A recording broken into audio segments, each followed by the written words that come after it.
कि जिला पदाधिकारी के प्रतिवेदन लगकर भेजवावे और निश्चित तौर पर ये पर्यटन स्थल जो है उसका विकास किया जाएगा। महोदय यही भेजे, वो भी यही विधायक जी का भी काम है कि वहां लग के भेजवावे। महोदय आप माननीय मंत्री जी आप अपने स्तर से मंगवा लें। जी महोदय। ठीक है। श्री राजेश कुमार गुप्ता, अब हो गया, मंगवा लेंगे। चलिए श्री राजेश कुमार गुप्ता।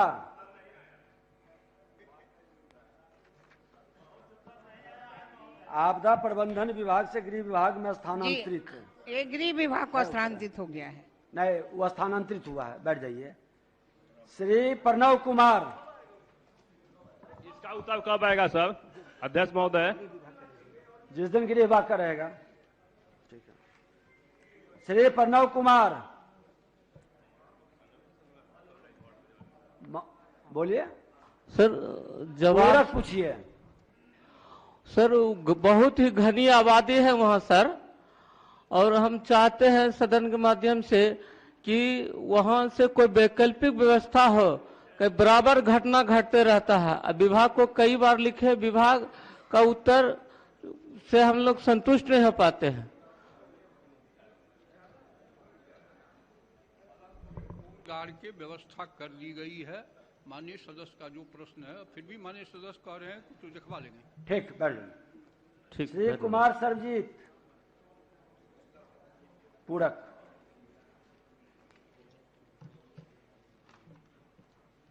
महोदय, माननीय मंत्री जी के द्वारा जवाब दी गई है। इन्होंने लिखा है कि अगले वित्तीय वर्ष में निधि की उपलब्धता होगी तो हम इसको पूरा करेंगे।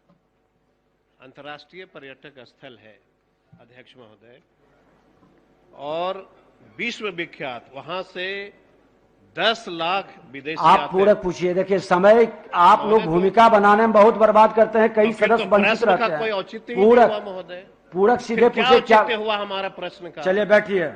आप हम पूछेंगे नहीं। श्री राम प्रवेश राय, आप इसको आपके कहने से बैठिए। आग्रह कर किए, हमने कहा कि अगला सदस्य का बढ़ेगा। श्री राम प्रवेश राय जी पूछता हूं। पूरा पूछिए। अध्यक्ष महोदय, गोपालगंज जिले में लोक अभियोजक एवं अपर लोक अभियोजकों की नियुक्ति के संबंध में मेरा प्रश्न था।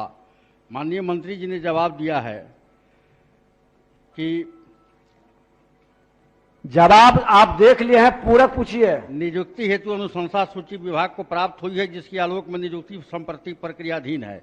मैं माननीय मंत्री से जानना चाहता हूं कि 1.5 साल नई सरकार के गठन को हो गया, ये संप्रति प्रक्रियाधीन कब तक रखेंगे?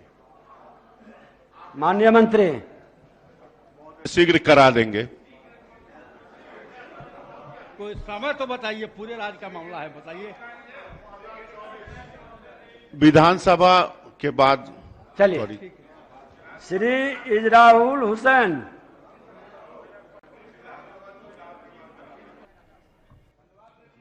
मैंने माननीय अध्यक्ष महोदय, माननीय मंत्री जी तो आश्वासन दिए, लेकिन कब तक कराएंगे?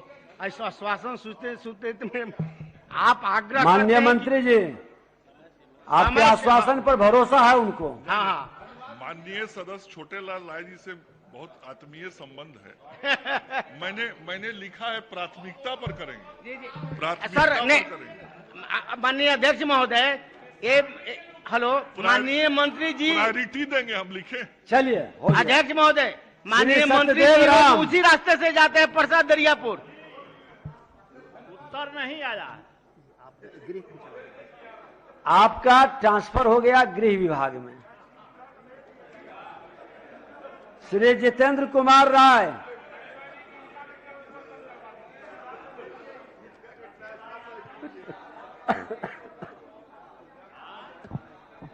सत्यदेव राम जी, भाई वीरेंद्र जी कह रहे हैं कि गृह विभाग में इनका भी ट्रांसफर नहीं हो जाए। अध्यक्ष महोदय, तो मंजूर है क्योंकि सरकार है, आपका आदेश। इतना विश्वास आपका श्री जितेंद्र कुमार राय। अध्यक्ष महोदय, जो उत्तर प्राप्त हुआ है सरकार के द्वारा, हमने प्रश्न किया था कि दर्जनों गांव को कभर तार नहीं किया गया है और सरकार ने उत्तर दिया है कि कभर तार पूरे प्रखंड जो गांव हैं सबका कर दिया गया है। मैं स्पेसिफिक आधा दर्जन गांव का नाम अभी इस सदन में बता सकता हूं जहां पर नहीं किया गया है।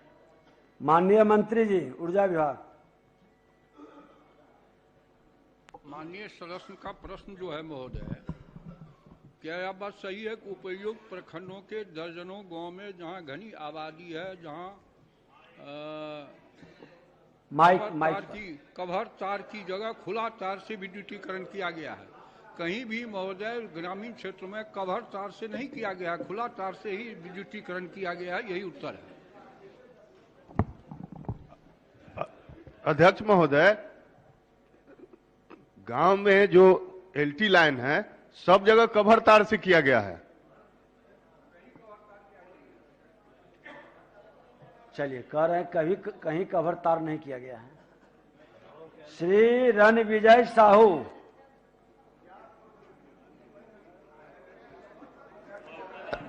माननीय संलग्न है, पूरक है मेरा सर।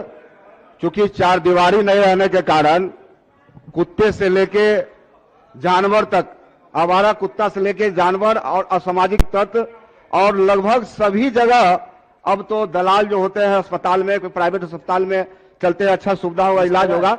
इसलिए का विषय उचित नहीं मंत्री जी से आग्रह होगा कि समय सीमा को आप उम्रदार कह करके आज भी सबसे ज्यादा संवेदनशील हैं।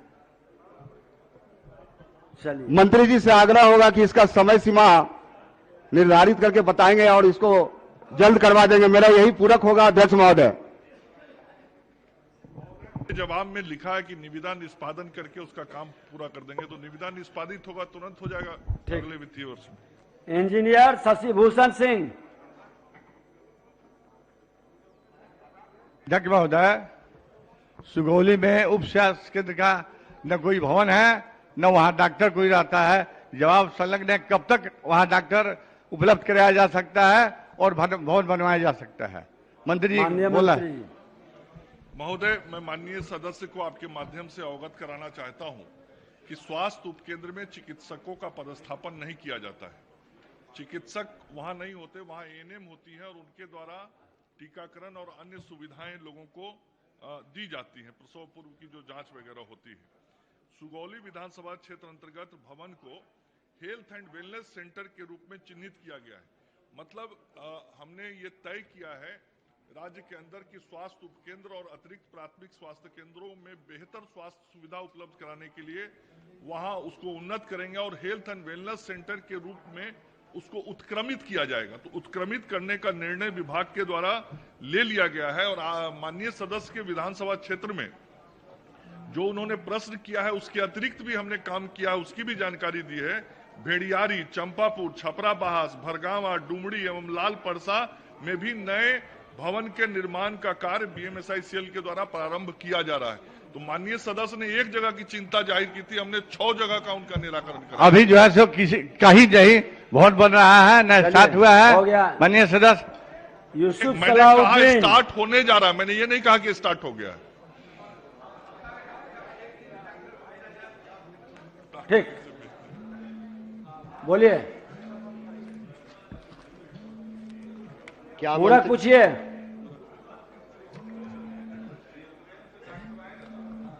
यहाँ अध्यक्ष महोदय, हम विधानसभा कमेटी से जांच की मांग करते हैं क्योंकि यहाँ जो एजेंसी है वो गुणवत्तापूर्वक काम नहीं की है। ठीक, तो हम विधानसभा माननीय मंत्री जांच की मांग करते हैं। ने विधानसभा कमेटी से जांच कराई।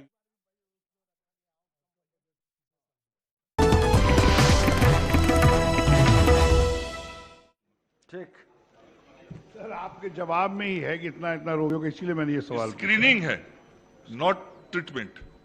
दूसरा पूरक है सर, सरकार के उत्तर के अनुसार 4 वर्षों में मुख कैंसर, स्तन कैंसर और गर्भाशय कैंसर के 25,32,867 रोगी राज्य में चिन्हित हुए, यानी औसत 6,33,216।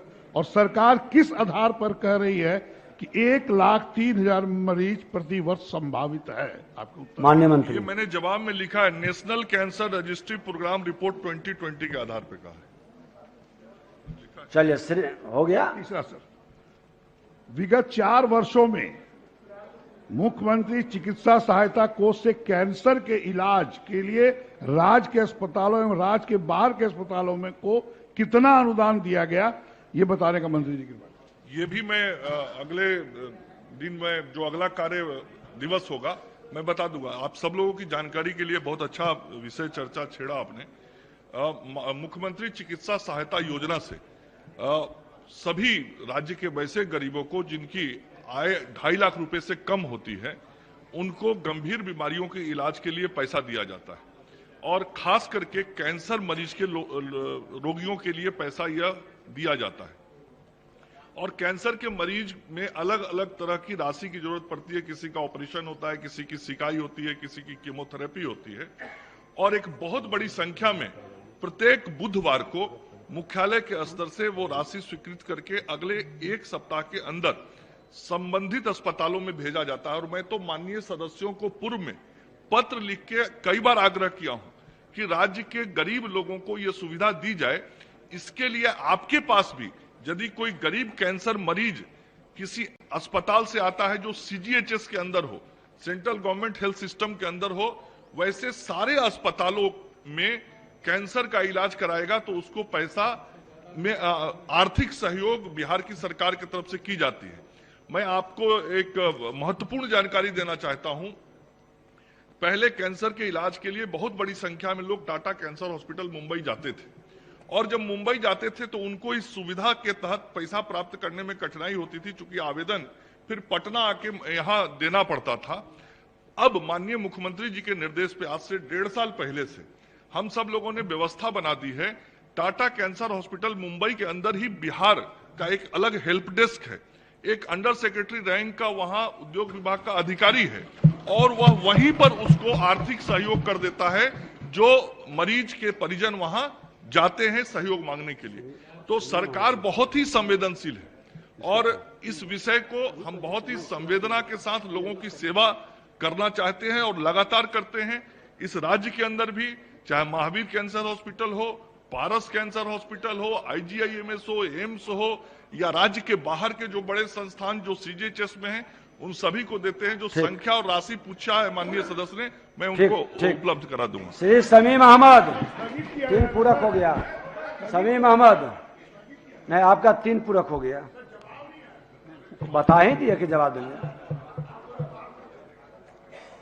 जवाब तो आया है सर, लेकिन किस भाषा में है ये समझ में नहीं आ रहा। भाषा बदल गई है जी, देख लिया। माननीय मंत्री जी, हम लोग के पास तो जवाब आया है हिंदी में, आपके पास कौन भाषा है?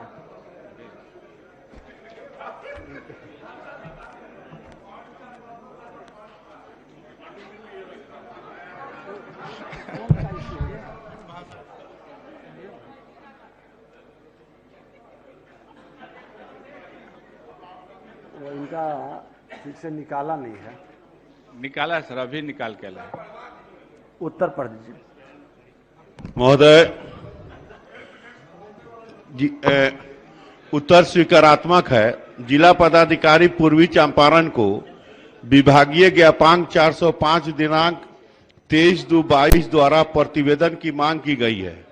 पुनः दिनांक 26/2/22 को ईमेल के माध्यम से स्मार पत्र भी दिया गया है। महोदय, खंड 2 यह पूर्वी चंपारण जिला अंतर्गत चाटी माई सहित सिंहासनी माई, लखौरा, मोती झील, लाइट एंड साउंड, सूर्य मंदिर, बेलवतिया कबीर पंथ मठ, ये सब योजना पर्यटन के दृष्टि से फिजिबिलिटी का आकलन करते हुए पर्यटकीय विकास हेतु DPR निर्माण कर उपलब्ध कराने हेतु बिहार राज्य पर्यटन विकास निगम पटना को पत्र प्रेषित किया गया है।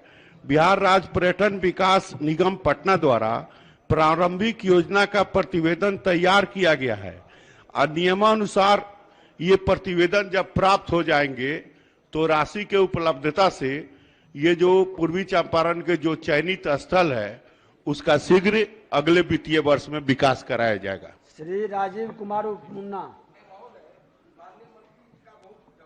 सकारात्मक है, लेकिन एक प्रश्न बार बार मंत्री जी बोलते हैं कि जिला पदाधिकारी को अमुक पत्र दिया गया, स्मारक पत्र दिया गया, जिला पदाधिकारी से प्रतिवेदन नहीं प्राप्त हुआ है। ये महोदय आपत्तिजनक है, सदन की अवमानना है महोदय। सदन में जब प्रश्न आता है, सदन में जब माननीय मंत्री जी बार बार इस तरह का जवाब दे रहे हैं, महोदय ऐसे जिला पदाधिकारी पर कार्रवाई होनी चाहिए जो सरकार के सदन में कम से कम उत्तर नहीं आता है। कह रहे हैं कि बार बार स्मारक दे रहे हैं और उसका प्रतिवेदन नहीं प्राप्त हुआ है।